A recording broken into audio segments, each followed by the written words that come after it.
El Lleida Esportiu té molt avançades les negociacions amb el Futbol Club Barcelona per aconseguir la cessió per un any del defensa juvenil Sergio Ayala. El jugador internacional a les categories inferiors està fent la pretemporada amb el filial blaugrana i és un dels joves centrals amb més projecció de la Masia. Podria tractar-se, doncs, del recanvi que la directiva té pensat per Gerson Bosch, que després de 4 temporades al primer equip del Lleida no continuarà. El de Fondarella està molt dolgut amb els dirigents del club per la manera amb què l'han convidat a marxar. Gerson Bosch viu dies complicats com a futbolista. Mentre tots els equips de futbol han iniciat ja la pretemporada, el central de Fondarella busca un nou destí. Un cop el Lleida li ha obert la porta de sortida. Després de 4 temporades al primer equip, on s'havia arribat a erigir fins i tot en l'emblema de l'entitat per a l'afició, Gerson haurà de canviar d'aires en contra de la seva voluntat. Des del club s'ha insistit les darreres setmanes en què se'l volia renovar, però també en què existien diferències econòmiques importants.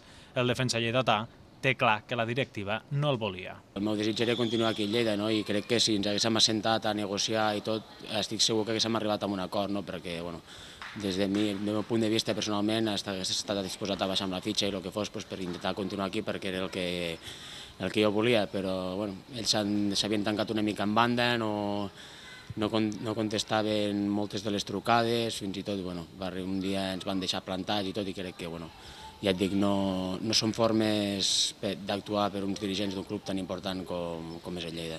Durant aquestes 4 temporades al Lleida, Gerson Bosch les ha vist de tots els colors, s'emporta records i vivències de tota mena, però aquest final ha estat sens dubte el pitjor moment de la seva etapa al camp d'esports. Jo crec que el pitjor, fora del camp, el pitjor hi ha amb diferència, perquè ho passes malament, i no només ho passes malament tu, sinó molta gent que t'apoya, que t'envolta i que sempre et dona suport, com pot ser la família, la nòvia i tot, també veus que també ho estan passant una mica malament perquè el teu desig és continuar, el club que tu estimes, el club de la teva terra, i veus que no et volen i fa mal, fa mal.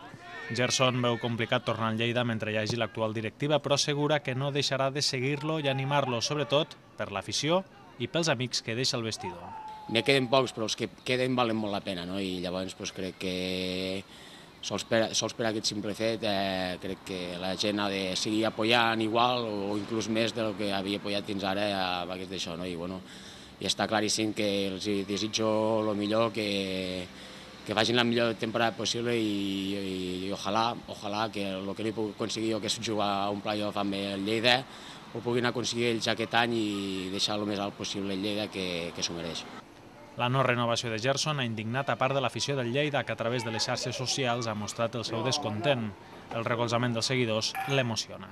Val la pena viure per trobar-te amb una afició com aquesta, i és que és espectacular. A vegades no et surten ni les paraules de l'apoyo que m'han donat a través de redes socials, missatges, trucades, i no sols l'afició, sinó molts companys o excompanys, cos tècnics que havia tingut i tot, espectacular.